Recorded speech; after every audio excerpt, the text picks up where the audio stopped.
Good evening, everyone, and welcome. This is a regular public meeting. We met in exec session and we did the flag salute. Can we get a roll call? Ms. White? Here. Dr. McCune? Here. Mr. Molinari? Here. Ms. Corrado? Here. Mr. Shaw? Here. Mr. Talbot? Here. Mr. Omalanik? Here. Ms. Mohan? Here. And Mr. Lefkowitz? Here. Okay, I'll read the statement of public notice. This is a regular meeting of the Board of Education of Berners Township. Notice of the time and place of this meeting was provided, and copies of the resolution were forwarded to the official newspapers as designated by the Board of Education and to the Township Clerk, and a copy of the notice was posted on the bulletin board of the Board of Education offices. For those of the members of the public who cannot attend our meeting in person, a live stream link to the meeting is posted on the Btboe website. We very much welcome input from the public. There are 2 times during meetings that the public is invited to speak. One time is early in the meeting before the board votes, when you may speak about any item that is listed on tonight's agenda. Towards the end of the meeting, there is another public forum to address any matter of public concern related to the schools. When you approach the microphone, please state your name and address, and each statement made by a participant shall be limited to 3 minutes duration. No participant may speak more than once during a given public comment session. The first public comment session will be limited to 30 minutes, and the second will be unlimited. In order to run efficient meetings and to allow maximum opportunity for members of the public to speak, the board reserves the right to set a different time limit for individual comments and the overall time limit for the public comments portion of the agenda. All statements shall be directed to the presiding officer. No participant may address or question board members individually. Please understand that public comment portions of our agendas are not structured as question and answer sessions, but are offered as opportunities to share your thoughts with the board. The board and administration will respond to public comments to the extent possible. Any board responses to public comments will generally be addressed during board forum or committee reports. However, all comments are considered and will be investigated and addressed as appropriate. Please be courteous and mindful of the rights of others when speaking. Comments may not be abusive, obscene, threatening, or irrelevant. Please understand that students and employees have specific legal and privacy protections. The board is not permitted to respond in public to comments about students and employees. Please also understand that the board will not be responsible for the content of comments made by members of the public. Members of the public are cautioned that they are speaking at their own risk, and any personally directed statements they make may subject them to legal liability to the affected individual. If it's necessary for the board to go into the executive session at the end of the meeting, we'll provide an estimated length of time for the session and whether any action is anticipated to be taken upon returning to public session. Okay. And with that, we are up to our student representative. MJ, do you have a report for us? Yes, I do, and thank you for everyone for joining us today. And as per my usual role in the Board of Education, I'll be going over updates to our school community and culture to inform the board as well as the public. So first, in terms of school event updates, our track and field team had several players qualify for the New Jersey Meet of Champions. Our 4x800 boys team won the New Jersey State Championships, and we made records in pole vaulting, 4x800 girls team, and short distance. In addition, we also had a lot of achievements on the academic side. Our Rich Forensics speech and debate team championed the Catholic Forensics League tournament, and we qualified over 25 people to the Grand National NCFL. In addition, our Rich Mathematics League are champions in their Somerset County with a 9-point lead.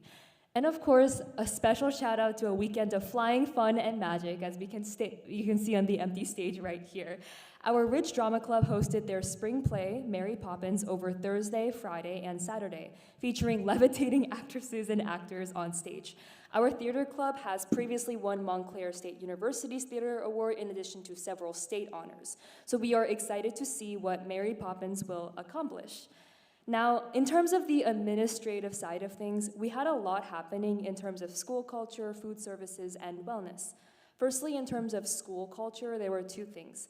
Last week was Ridge High School's Week of Inclusion. So we are a unified sports championship school with accomplished special needs athletes. We are proud of the message that diversity and inclusion can help everyone win. So last week, each weekday featured a special outfit theme in addition to a goal for inclusion. For instance, we had Neon Monday, wearing neon shirts, for instance, with the goal of sitting with someone new during lunch. Also, our student government has begun a new initiative of Music Fridays. Thank you for Mr. Falcoman, who's sitting right there back, for approving as well as facilitating the process, where basically student representatives choose songs to play between periods every Friday. Last week's Music Friday featured the Beatles, the Outcasts, and more classic bands. We are proud to report that these new music days have brought joy and smiles to students and faculty's faces. We are also in the process of securing our second semester meeting with Mr. Robert, who is the director of Meshio's Food Services, to see if there is anything we can assist him with. In terms of wellness, our school-wide government also tried to bring extra amenities by creating a meditation or reading corner with beanbag chairs in the media center. Although we eventually had to cancel the initiative due to the very reasonable barriers of having to take care of the beanbags, we wanted to showcase our dedication to student wellness and comfort. We, as the school-wide government, are welcome to any ideas from the community on amenities they would like to see at Ridge. So that will be all for updates at Ridge High School. Thank you for listening, and I am more than happy to answer any questions. Thanks, MJ.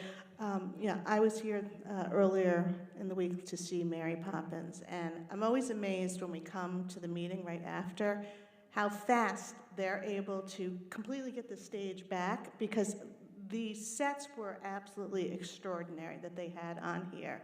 And it was a really wonderful production. I hope everybody had a chance to come and see, because the kids here really, they just shine. And we just have an amazing amount of talent at Ridge High School.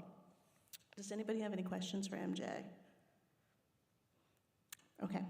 We are going to go down to sit in the audience because we have a presentation, and then we'll come back up after.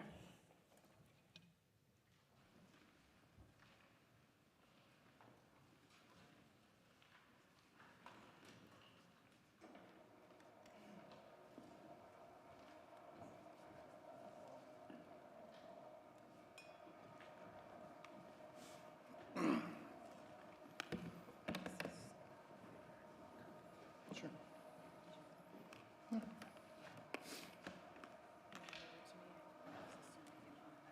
I can't hear you.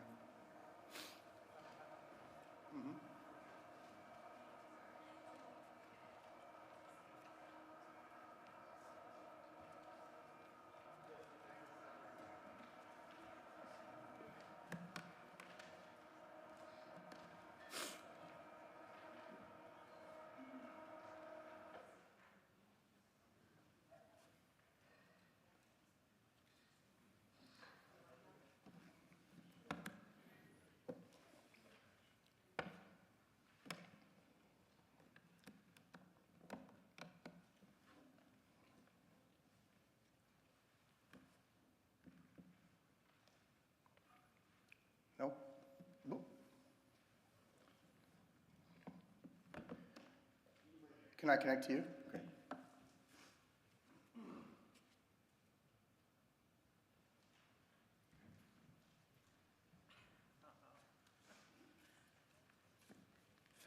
Filler. So we're lucky a couple times a year to have two presentations that take place.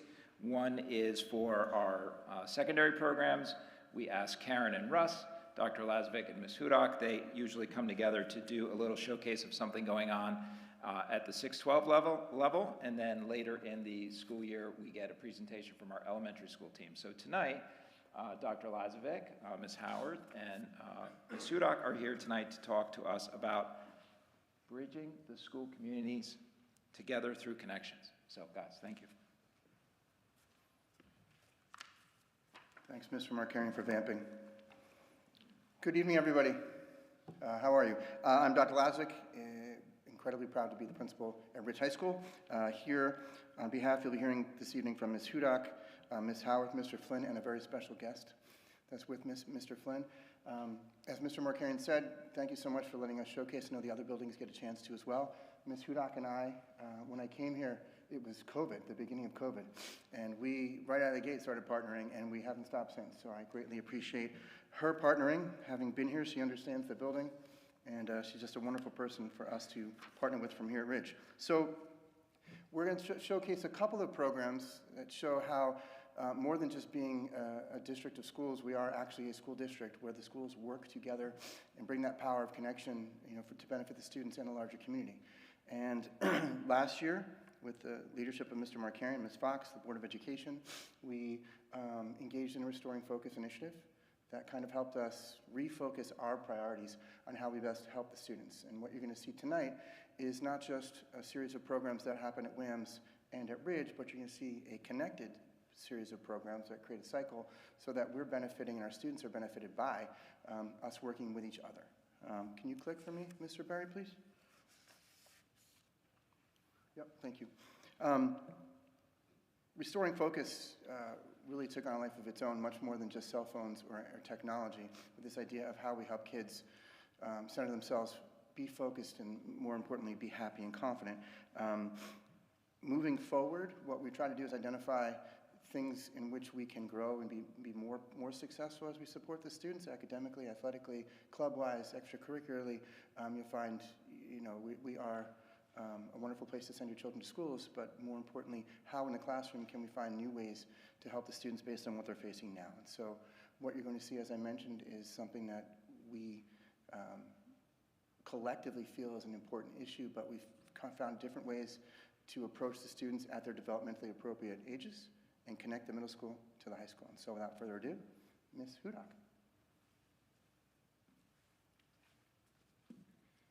Thank you. We can go ahead and change the slide.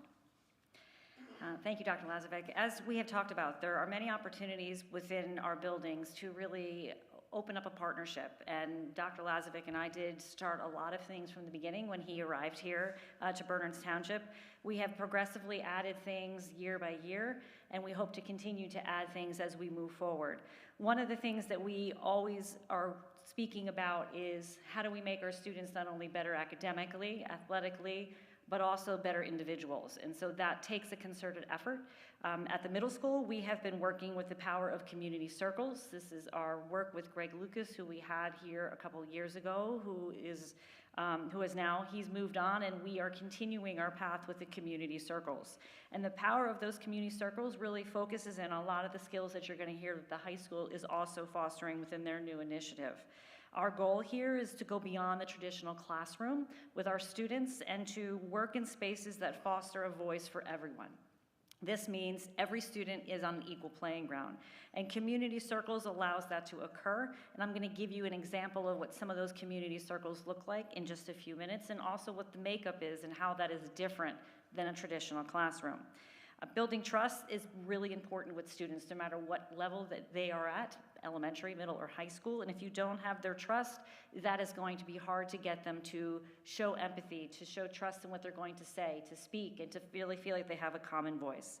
Within our circles, we also foster the active listening and empathy, and those are really hard skills, I know developmentally for middle schoolers who are often very self-absorbed into the me aspect because that's their developmental age.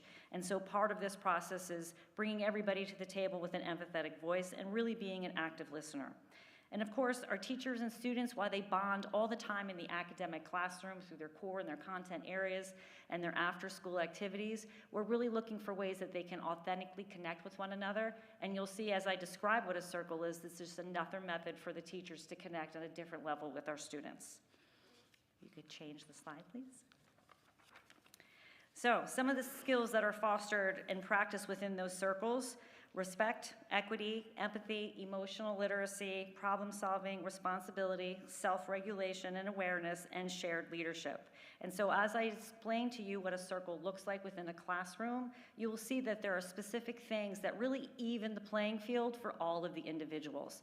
The quiet student, the student who's always speaking, the student who's always raising their hand, the student who always has the answer but may not be on the right path. What a circle does, regardless of what type of circle it is it really fosters a respect and equity among everyone, even the staff in the classroom. Change circle. So, the power of a community circle. These are your basic components of a circle. There's always an opening, there's a centerpiece, which really focuses students' attention. We also give out fidgets, which allows them to talk and to make eye contact while fidgeting with something in their hands. There's a talking piece, which regulates the amount of speech that individual students can have and how long they can talk on a particular topic. They also create group norms, or they identify their values as a group. What does it look like to be able to speak in our group and to speak honestly, and how are we going to be treated and respected? Those values are then turned into guidelines by the students. This is all student created with the teacher only as a facilitator. So it's not the teacher's guidelines, it's the students' guidelines and values. And then of course there's always a question prompt, and that's where the circle type comes into consideration, whether it's an academic circle, whether it's a restorative circle, or whether it's a circle in reference to a particular prompt or skill set. And then there's an agreement and a closing. So what does this look like, and how many different avenues have we utilized this community circles? Our instructional or academic circles have really been the base where teachers have felt the most confident. There are multiple classroom teachers as we continue to train the trainers at the middle school who are utilizing a community circle to unpack a particular difficult assessment, where they get into the circle formation, which equals the playing fields for everybody, and they talk about something that was difficult or tough, whether they mastered something or they didn't. Teachers are also getting into circles when they're talking about analyzing a character. And as you know, for those of us who are voracious readers, there are many different types of interpretations that you can get from analyzing a character. And oftentimes you may hear from the same students over and over. The talking piece allows everybody to have an equal voice, and their opinion, regardless of whether it's right or wrong, is constantly respected. There's school counseling circles. Our school counselors at the middle school, during our learning lab, every single week, they meet with groups of students in this circle fashion. They are the ones who are trained to do the restorative, which is where there's a wrong within a situation, a wrong within a relationship, a wrong within an environment. And oftentimes they will be the ones who will talking to students about particular concerns like the treating with respect, or being able to identify ways in which they can be cooperative within the classroom. Our counselors also do new to district restorative circles, solution-based circles, and a myriad of other things under their counseling degree. But they're all set up in this circle community so that everyone, including the adult, is on equal playing fields. Our Viking voice circles, which is what started a lot of our communication with Dr. Lucas on how to move forward, is our monthly, bi-monthly character education curriculum at the middle school. We are at the point now where we have almost 85% of our staff trained in the circles. We have students that are in 6th grade or in larger classrooms, but our 7th and 8th graders are all divided in small groups of 12. On the next March meeting, which is coming up next week, we have trained the entire staff how to go into a community circle where we'll be broken up all around the building in all different locations with a prompt where they're going to talk about the lesson for the Viking values session. And so we've tailored our lesson to meet the needs of the whole community going in for the very first time, the restorative practice, all the way down to our 6th graders. So we are certainly looking forward to that this week. And then our last one, we just recently began to run our faculty meetings in a circle format. And so as a professional, oftentimes I'll have everybody in the back of the room at a faculty meeting, as far away as they can be from me, and I will talk at them. And so it's similar to a PLC. However, what we're doing is we're doing our 5-minute summary together as a whole group. I'm introducing what their topic is, and then they're breaking off into their community circles, which are facilitated by the trainers who were trained by Greg Lucas directly. What is great about these circles is that I mixed up every single member from the faculty. So there were people that they didn't work with from various grade levels, their various content areas, and people I knew who didn't really know one another. And so it's been a very positive shift. We began this last year, and now we've started to continue to utilize this for every single one of our faculty meetings. Our last one was, what do you think about AI? And so that was our last community circle. What we then did is we took all of the notes that were generated within those conversations with our faculty, and then we created a data analysis on it to see where our school was in reference to that particular prompt. And so our staff is also running these circles as role models for our students. And again, going back to all these skill sets that are taught here at the middle school, and I'm sure they are also being reinforced at the elementary school, they all really move us towards our collective goal, which is bridging all of our school communities together. And so now I'm going to turn it over to Ms. Howarth so she can share with you how some of these same skill sets are utilized and how we continue to bridge our schools together outside of the classroom. Thank you, Ms. Hudak. If we could change this, awesome, thank you. I'm really excited to be here this evening to talk about our new initiative here at the high school. You'll notice throughout this presentation that we're talking a lot about how the younger grades are feeding into the high school and how we're bridging that gap on the way up, but you'll also hear about how we are kind of top-down bridging that gap from the high school down to the younger levels. I have asked Dr. Lazovic and Ms. Hudak to stop me from talking about this if I go too long, because this is something that I'm super passionate about. I've talked to the group. You've heard from MJ about our Talk Kind initiative for the last several board meetings. And so we're really excited to kind of give you a little teaser tonight and hopefully to see you at other further events in the future. One of the biggest reasons why we started this initiative is that we are seeing and hearing students and teens using language that is derogatory, biased, sexist. Any protected class there's slurs being used against them in what the kids are saying is a joking manner. And as we adults understand, it's not appropriate, it's hurtful, and there are a lot of students that are standing by who are hearing this, maybe part of the group conversation, who don't feel empowered enough to stand up and stick up for either themselves or for another student. So one of our biggest goals here for the Talk Kind initiative is to bring awareness to all of our stakeholders, to bring accountability to our students, and to create a positive culture at Ridge. So we have brought students and staff together. So MJ is one example of one of our students. We have a staff member in the audience who's also part of this group. I'm overwhelmed at the number of staff and students who want to be a part of this. And we've taken one collective group and we've broken into 4 branches of areas where we feel probably need a little attention, a little awareness. So we have a group that's working on bringing awareness and change for students, one group that's working with teachers, one group that's working with family and community, and then one that will be working with our coaches and our club advisors. So all of the groups are working on figuring out how to address the needs of each of those specific groups. We are already planning a bunch of wonderful events, activities, awareness events, so hopefully you will keep an eye out for those, and we'll see you at some in the future.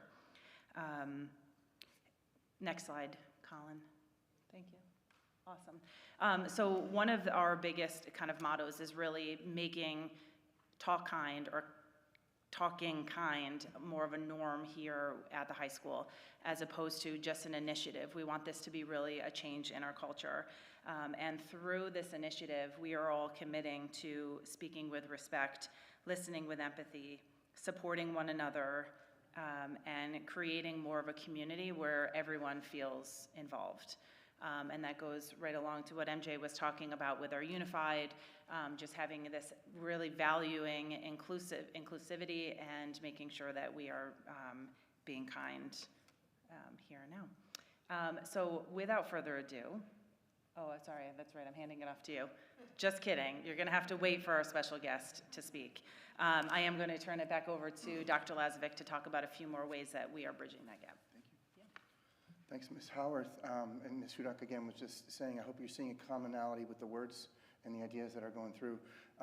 One of the things Ms. Howarth in her cards was going to mention is that it's not just about working with Talk Kind here at the high school, but there are already plans with the teams to get into the middle school and the elementary school. So I mentioned that loop back. That's what we're trying to be, one full community. And we have wonderful students, unbelievably wonderful students, but they're surrounded by this environment. And they're in this all the time, and this is the language that they're hearing and the way people are talking, and we definitely wanted to do something about it. And so, as I mentioned, it cycles back. Ms. O'Connell is in the audience, and we want to thank her. She has the special services department, so she's already in all the schools. But one of the things that she helps us do is make sure we also connect. So not only do we have, under her leadership, wonderful programs in each of the buildings, but she works with an incredible team of people to help us bridge those programs between the building. And so to hear just about one of those amazing things, I'm going to introduce Mr. Flynn. Mr. Flynn?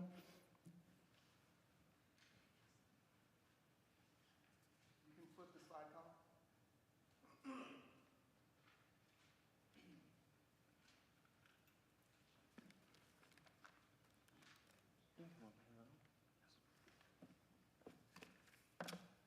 Hi everyone, my name is Joe Flynn. I'm a special education teacher and one of the transition coordinators here at Ridge High School, and I have the pleasure of working with our wonderful young men and women from 18 to 21 years old who have special needs on a daily basis.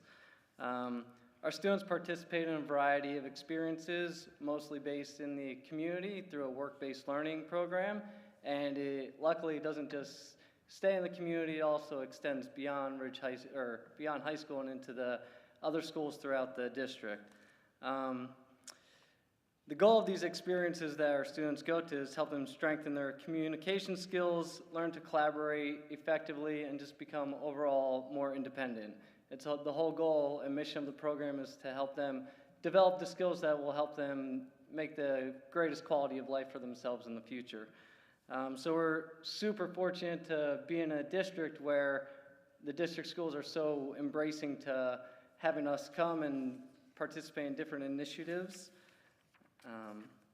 And these initiatives allow our students to hone their skills that I spoke about before and develop these soft skills in settings that are warm and inviting to them, that also allow them to keep the connections that they had growing up.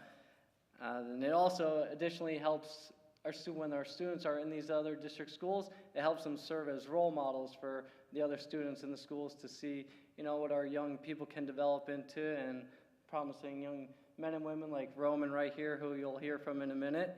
And so one of the schools that has invited us warmly into their presence is WAMS with Ms. Hudak and Ms. Orr, and they've been more than welcoming with everything that I've proposed to them and that they've proposed to us.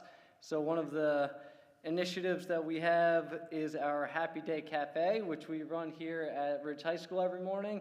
And Ms. Hudak and Ms. Orr thought it'd be a great idea to, extend it over there, and it ends up being a fantastic experience. And it allows our students to go over there and interact with a lot of the teachers that they had as younger adult or when they were younger in the district, and keep those connections. It's the interactions you see on every Friday morning there are just would warm your heart, and it really just helps our young men and women develop themselves in like I said, in a warm environment.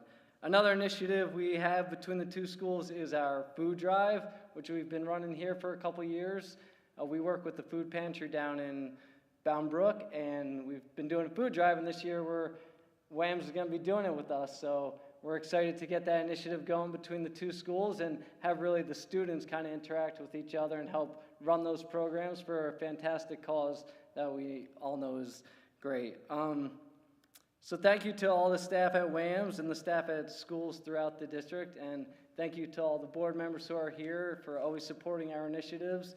Like, you can see our awesome new van that we have up there, which has been fantastic to transport us out to our community events and schools, and keeping my hand warm with those heated steering wheels this winter, so that's been fantastic. So now, for more exciting, here's Roman giving a first-hand perspective of his experience with our initiatives with WAMS. Thank you, Mr. Flynn. Good evening, ladies and gentlemen, members of the Board of Education, Superintendent Markarian, Principal Dr. Lazovic, Mrs. Hudak, and our Vice Principals. Thank you for giving me the opportunity to speak tonight. I am truly honored to represent the students with disabilities in our district. I am here to share about our postgraduate program and how we collaborate with district schools. We are very fortunate to have this special program as it helps us build real-world job skills, independence, and confidence by working both inside Ridge High School and out in the community. The postgraduate program gives us hands-on experience to develop our skills at many job sites in the community, including the YMCA, Walgreens, Ace Hardware, ShopRite, local restaurants, and more. Some of the skills that we learn to develop in our work experiences are things like responsibility, collaboration, problem solving, taking initiative, independence, flexibility, and communication. One of my favorite jobs is at the Food Bank Network of Somerset County, where we bag non-perishable food items for the backpack program for children in need. This experience has shown me the importance of giving back to our community and being grateful for what we have. We also run a coffee cart called the Happy Day Cafe at 3 of our district schools. Through this, I have learned how to take orders, count money, and provide good customer service, all while developing my communication initiative and collaborative skills. One of my favorite parts is the interacting with customers and seeing their smiles. This year, Mrs. Hudak and Mrs. Orr opened up the doors of William Annan Middle School to invite us to bring our cafe there on Friday mornings. This has given us the opportunity to not only practice our skills, but to interact with many of the people who have had an amazing impact on our lives. Keeping these relationships intact is very important to me, as they will always be an important part of my life. I feel a sense of purpose when working at William Annan Middle School and all my jobs. We are also trying to be role models for the younger students with special needs, to show them how much we are capable of and give them examples of what to strive to be. This year, we are also working with William Annan Middle School on a food drive to support the food bank that I mentioned earlier. It is great to work collaboratively with the people at William Annan Middle School for such a great cause. I am very proud to be part of this program because it prepares us for the future, for jobs, for independence, and for being active members of our community. Not every school district in New Jersey or across the United States offer a program like this. We are truly fortunate. I would like to sincerely thank our job coaches and drivers who help us to get from place to place safely and who support us every step of the way. A special thank you to our supervisor, Mr. Flynn, special education supervisor, Dr. O'Connell, and all the staff throughout the district for believing in us and helping us grow. Thank you for your time and for supporting students like me and Mrs. Hudak. We never forget about your energy bites. Surprise your son. My son, the energy bite monster, right? Your son will be proud, please. Thank you. Thank you, everyone. Good job, Ron. Thank you.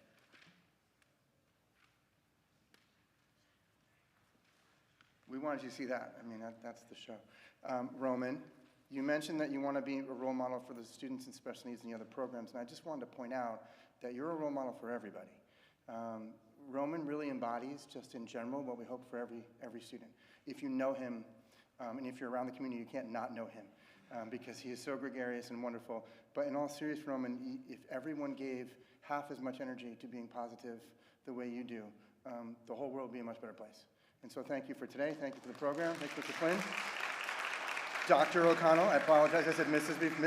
Dr. O'Connell. And again, just, can you flip it, Mr. Berry? One more slide, I think.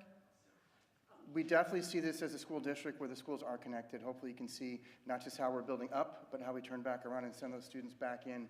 And Roman is a prime example of that. But we do it. You hear from MJ all the time. Our student government gets down there. We have the big sibling program. We have tomorrow's teachers. WAMS is constantly sending students up here. We really appreciate everything that the board supports us in doing all these programs. You heard it from Roman. We are a very fortunate district that you support us. Mr. Markarian's leadership, Ms. Fox's leadership, and going out there and seeing always what more we can do. We have a great administration and unbelievable faculty and staff, and really because of your leadership. So thank you very much. And Mr. Markarian, thanks for the opportunity.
Everybody's back.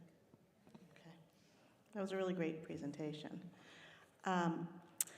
As I stated at our last meeting, I would give an update as to where we are with the superintendent search at each subsequent meeting. So I'm just going to read something so everybody knows where we are.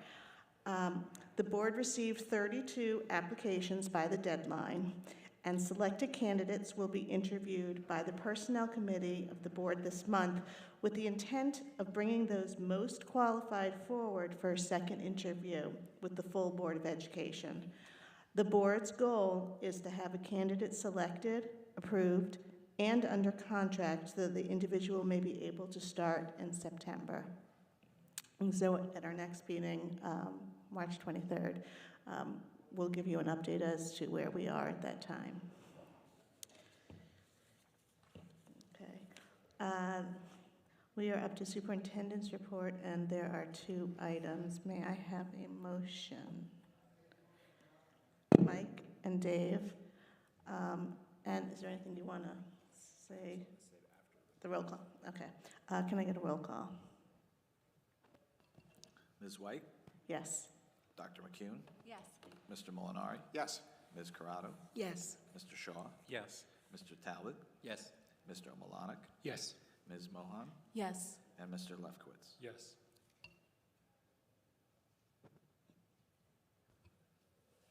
Okay, so just briefly, I was fortunate enough to also be here for the matinee of the supercalifragilisticexpialidocious show, and I have to tell you, I am so glad that I came. It was unbelievable. I'm really glad that no one told me that there would be anyone literally flying on cables over the stage, or I might have been in veto mode like 3 months ago. So I'm glad no one told me. It was amazing, and I'm really glad that all the cables worked the way that they were supposed to. But it was unbelievable. I can't wait to see what happens with the, MJ was sharing the evaluation of the shows. I'm not up to speed on how that stuff works, but man, did they earn the accolades. It was unbelievable. If you haven't seen it and you watch the recording, just even if you watch the one thing where they did the supercalifragilistic, like, it was just, I don't know how they did it. I mean, it was so many people choreographed doing so many complicated things so quickly. My mind almost exploded just watching it. It was just, I'm speechless. I'm not speechless, but it was unbelievable. I can't say enough about it. So I just wanted to thank everybody involved in that. Colin, I think he was there. Colin, I apologize if I freaked the kids out that were in the booth. I was standing behind the booth watching because I didn't want to, walk around the auditorium because I got here late. But it was something, man. I only got pulled away a couple times to watch Coach Salmon, who was kicking butt with the girls' middle school basketball team, so that was also really cool. Anyway, so Saturday was kind of fun. That's it. Good job. Really, really good job. Oh, and thanks to Roman, who I see every single time I'm in Ridge High School. He somehow finds me. So he did a great job. And thanks to Karen and Russ and their teams for coming out. And Jean, thanks for joining us tonight. Okay, we're up to public comment on agenda items. If anybody has anything, come on down.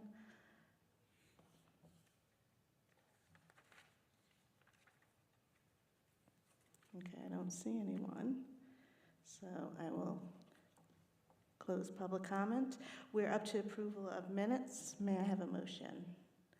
Brett and Smirthy, and a roll call.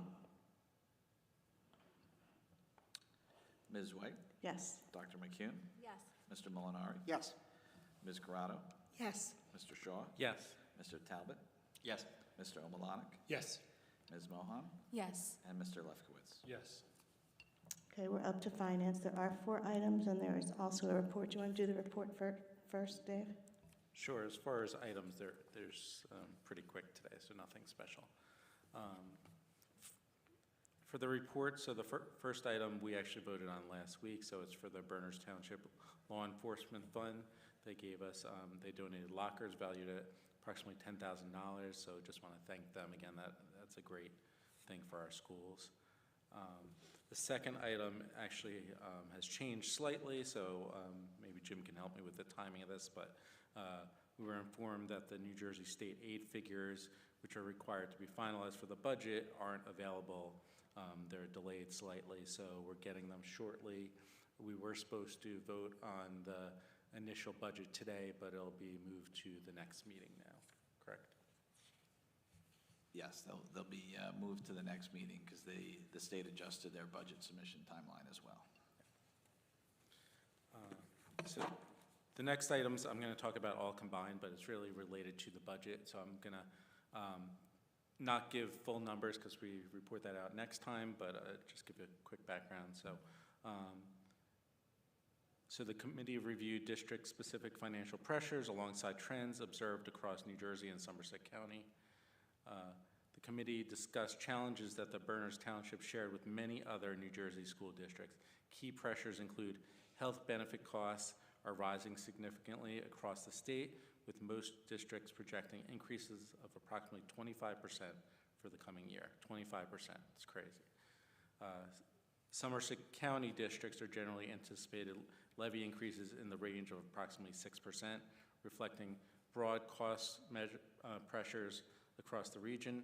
Extraordinary aid from the state has seen a substantial decline in its funding rate over the years, dropping from approximately 90% of eligible costs to approximately 50%. This has materially increased the district's unfunded burden for students requiring extraordinary services. The number of students with qualifying needs has grown over this period, compounding the fiscal impact. The district budget challenges. So the preliminary 27 budget reflects meaningful structural headwinds.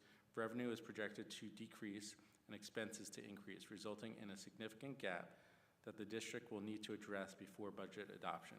Contributing factors on the revenue side include lower interest income due to declining rates and reduced balances from capital spending, a modest decrease in state aid, and a lower planned fund balance draw. On the expense side, health benefits represent the largest driver of increased costs. And then discussing the levy, the committee discussed the district's levy authority, including available bank cap and health benefit caps, provisions under New Jersey law. A range of possible levy scenarios were reviewed, along with potential gap closing measures on the expenditure and revenue side. No levy figure has been finalized. The committee will continue its analysis as the budget develops and as state aid information becomes available. And the last item is the committee was informed that one response has been received in connection with the request for proposal for advertising of the varsity athletic field. The submission is currently under review by the district's legal counsel. That's it. Thanks. Does anyone have any questions for Dave? Okay. Can I get a motion? Keith and Mike, and a roll call. Ms. White? Yes. Dr. McCune? Yes. Mr. Molinari? Yes. Ms. Corrado? Yes. Mr. Shaw? Yes. Mr. Talbot? Yes. Mr. Omalanik? Yes. Ms. Mohan? Yes. And Mr. Lefkowitz? Yes. We're up to personnel. No report, correct? But there are 16 items. May I get a motion? Brett and Janice, and a roll call. Ms. White? Yes. Dr. McCune? Yes. Mr. Molinari? Yes. Ms. Corrado? Yes. Mr. Shaw? Yes. Mr. Talbot? Yes. Mr. Omalanik? Yes. Ms. Mohan? Yes. And Mr. Lefkowitz? Yes. Policy. We'll be meeting this Thursday, no report today. Curriculum. We'll report out at the next meeting. Okay. And wellness, there is a report. Yes, Wellness met on February 26th, last week, and we discussed two programs and had two presentations. The first one was called The Game of Life. Ridgestock Councilor Rebecca Tritt talked about a program called The Game of Life. It's an initiative that she coordinated to help students understand the various local and county resources available to them. The program runs in other school districts and counties, but this is the first time that the program has been held here at Ridge due to Ms. Tritt's efforts. The premise was for students to work through real-life circumstances, utilizing the correct resource with the goal of normalizing seeking help, strengthening the community, and building partnerships. 22 providers participated, including the Township Police Department, the library, the Somerset County Food Bank, the YMCA, High Focus Behavioral Health Care, and similar services and mental health providers. Approximately 1,300 students participated, and the program was well received by both the students and providers. We discussed the future of the program and what it might look like moving forward. I just want to say thanks to Ms. Tripp for bringing forward a great program, and to all the participants that volunteered to show up for that. And there's a link to the presentation with more information about that program. The second part was dedicated to the post-secondary report. It was part 2 of that presentation. Stephanie Smith gave a presentation on part 2 of that report. Part 1 was presented in the curriculum committee and focused on standardized testing. Part 2 focused on statistics of college admissions and the career education program. The Ridge class of 2025 had 426 graduates. Post-secondary plans included 92% going on to a 4-year college, 4% going to a 2-year school, and 4% opting for a trade school, taking a gap year, joining the workforce, or they were undecided at the time of graduation. GPA and test scores remained consistently high. The average GPA was 3.832, and the average SAT score was 1337. Colleges are still reporting massive increases in applications, and acceptance rates continue to drop due to the volume of applicants. More students are using early decisions. The career education and programming continues to grow, with a total of 9 students participating in the Pathway full-year internship, and there's a presentation link for that as well. Our next meeting is on March 26th. Thanks. Anybody have any questions for Brett? Okay. We're up to facilities operations. Our next meeting will be in April. Okay. Any liaison reports? Mike? We met last week for the Municipal Alliance, and just a couple quick announcements. There's going to be a documentary called Angst. It's raising awareness around anxiety. It's documentary screening and guided discussion on Monday, May 11th at the Berners Library. There's also another documentary coming up the Municipal Alliance wanted to announce. It's called Race to be Human. Offers an honest look at how race and identity shape our experiences. That's going to be Wednesday, April 8th, 6 to 8 at the library as well. And for the 36th Annual Pleasant Valley Twilight Challenge 5K, Sunday, June 7th, it supports the Municipal Alliance, which I think is a very important organization to bring awareness and preventative for alcohol and drug abuse. So I strongly encourage everybody to come out and race. I will try to run it too. I'm getting old, but come race me. Thank you. Thanks, Mike. Okay, we're up to public comment on non-agenda items.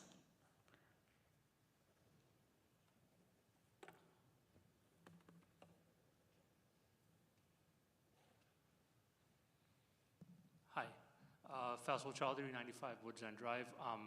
To continue the trend of compliments, I wanted to thank Ms. Fox and Mr. Lazovic for attending the Ramadan Iftar event that was held last Monday. It was hosted by the Muslim Students Association. It was a very good event, lots of good food. And it just, as a dotted line to the presentation, just increased a sense of community, especially for the Muslim students here at Ridge. And I just witnessed that firsthand, and it was a very welcome sight. And I hope that the administration and the board continues to support the MSA. I heard it's in its 2nd year, so your support and encouragement is deeply appreciated. And finally, just a shout out to Ms. Serene Savala, who's their advisor, and she's definitely a very good asset to the Ridge High School and for her support of the students and to the faculty in general. So I just wanted to say that. Thank you very much. Thank you. Anyone else? Okay, we'll close public comment then. You may have noticed on board forum it says advocacy resolution, and you all have in front of you a hard copy of what Mr. McCarron put together in terms of a resolution regarding the issues with the Chapter 44, and as well as the issues with extraordinary aid. I don't know if you've all had a chance to take a look. If you have any feedback, we will vote on this at the next meeting. So if you have anything you want to say now, that's fine. But if you also have anything you just want to email before the meeting on the 23rd, that's okay too. So I didn't know if anybody had anything that they wanted to say addressing this. Dave? Yeah, I said this in my finance minutes, but I mean, these are the biggest issues that are pressing for us. It's extraordinary aid and it's medical. I mean, it's just unbelievable that we've lost aid for extraordinary aid and how much medical is going up. So putting out this resolution is really a strong thing that we're doing, and I hope the state really notices this, so thank you. Can you just explain, because there might be people who don't know exactly what the extraordinary aid issue has been over the years. Can you give like a little bullet to just explain that? I'll try. There's a complex formula, but the short version is the state has a formula on what it defines as eligible costs for special needs students that have extraordinary services that are above and beyond special education programming. So according to the formula, there's a certain percentage of aid that the districts are supposed to get. And 4 or 5 years ago, the district, Bernard's, got about 90% of the eligible costs and was only on the hook for the 10% of the eligible costs. And that percentage has reduced each year for the past 4 years by about 10%, while our district's extraordinary services costs are increasing. The percentage of aid that we're getting is decreasing, which is creating a pressure on the overall budget. And so it's down to about 50% of eligible costs from 90% in a 4-year period. And in real dollars, Jim, how much is that? Just if we had 90 versus 50 now. I'm putting you on the spot. Million plus, but I think it may be closer to a couple million. Like 4 or 5. 4. Yeah, so just to thank Jim, because you know, these two issues are kind of long-standing over the last several years, and various advocacy groups have come up with resolutions for boards to pass, and Jim updated one of those resolutions to kind of some modern, up-to-date circumstances that we have in our district to really try to highlight the fact that those two pressures are really difficult. And you know, we're talking about multiple millions of dollars that would be able to support our programs if the formula was fully funded, or even if it got to that 90+ range that it was 4 or 5 years ago, it would be multiple millions of dollars. So, you know, to the extent that this can get any traction, it would be great. So I appreciate your consideration, and as Ms. White mentioned, we'll have it on the agenda when we're working on the budget in 2 weeks. Keith? Yeah, so that was what we were discussing in finance. It is about, I think, about $4 million, and which is not too far off from the gap that we've been trying to close. I mean, as it is, I think everybody probably has a sense that, you know, the pain's going to be spread around. I mean, taxes are going up and things are going to be cut, so it's going to hit both ends here. And a lot, if not all, that would be alleviated if the state was living up to its obligations. So we're not unique in this. This is all around the state, and other school districts are worse off than us. But the more districts that send in resolutions like this, hopefully it catches some eyes in Trenton, because it's really putting a squeeze on every district. And like I said, we're better off than some, but it's still going to be pain points across the district, the taxpayers and to the schools. Robin? And I'd just like to put a plug in for some community members to help with this by writing emails or letters to the legislators. When I go to the legislative committee for school boards, like, the legislators always say the resolutions, they'll read them and they see that districts are sending them in, but it makes much bigger impact when they get bombarded with emails or calls from people in a town. So, for example, when people in our town were upset about park testing, remember when everyone was all up in arms and started calling and writing? They would say, oh my gosh, it's Berners Township. Everyone knows who they are. They call, and our office is getting inundated with calls from Berners Township. But I mean, they took notice of it. So if we can help, we could be glad to put together a very short email about these two, you know, issues that people could cut and paste. Although it's better to write in your own words. Cut and paste works too, or call, and you get the aides who pick up the phone in the office and say, I'm from Berners Township. I'm upset. You know what I mean? Because the state isn't funding these things properly. So that makes more of a difference. So we'd be glad to work with the PTO presidents at the meeting, at the next meeting, and with anyone else in town who wants to help with that. Anyone else? Does anybody else have anything else for board forum? You're good? Okay. With that, can I get a motion to adjourn? Dave and Robin. Thanks, everyone.